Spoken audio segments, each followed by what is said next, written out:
So to do that, let's start by looking at the whole history of UFOs that were eventually identified, and see what kinds of things have fooled eyewitnesses in the past. Now, luckily, we have lots of data for this. A number of authors have compiled great big data sets, and even Wikipedia has an article on the most common explanations for UFO sightings that were ultimately explained. The number one most common cause of solved UFO cases is misidentification of celestial objects, basically planets and stars, and mostly Venus, but also satellites, meteors, and orbital debris.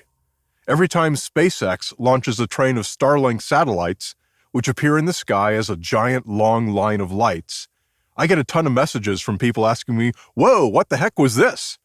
Celestial objects fool experienced skywatchers every day, so they're the most important phenomenon we have to try and find a match for in order to rule it out. With all of the artificial satellites that are in orbit around the Earth, it wouldn't be hard to imagine a pilot seeing something and not knowing exactly what it was and tagging it as an unidentified flying object, which for them it would be.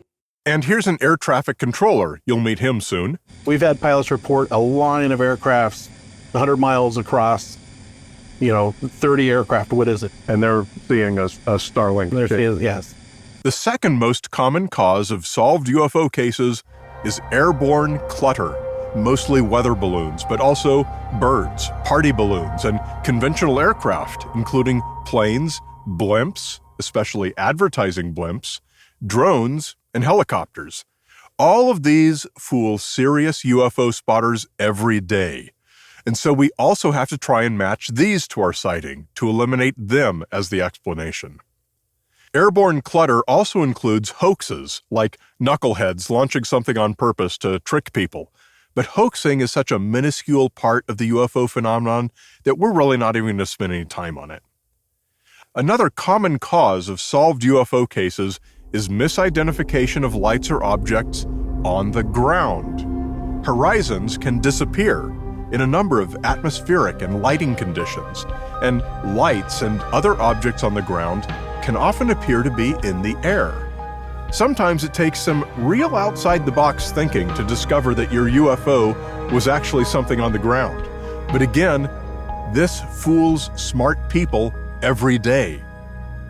The last potential ID for solved UFOs is perhaps the most important for our purposes, and that's an extraordinary craft. By an extraordinary craft, I mean an actual physical vehicle of some kind that is not an airplane or any other previously known and familiar type. An extraordinary craft is one that has capabilities or characteristics never before seen. If we had an actual alien spaceship, that would be an extraordinary craft.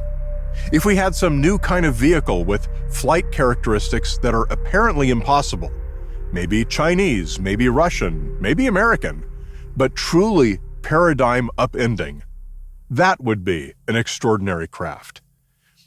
The reason I say this is the most important for our purposes is that in the entire history of ufology, in not one single case ever has an extraordinary craft been found to be the explanation for a UFO. Not once, ever. Not a single extraordinary craft has ever been found, at least not that meets our high standard of evidence, which means rejecting the many anecdotal stories of captured alien debris. So if we go through and eliminate all the more likely possibilities, celestial objects, airborne clutter, objects on the ground, conventional aircraft, and optical illusions, and if we believe an extraordinary craft must be responsible for the sighting, this is where we become the ones making the extraordinary claim, and where we must present extraordinary evidence. To prove something that's truly unprecedented, our standard of evidence must be crazy high, and that's why it's so important to go through the falsification process.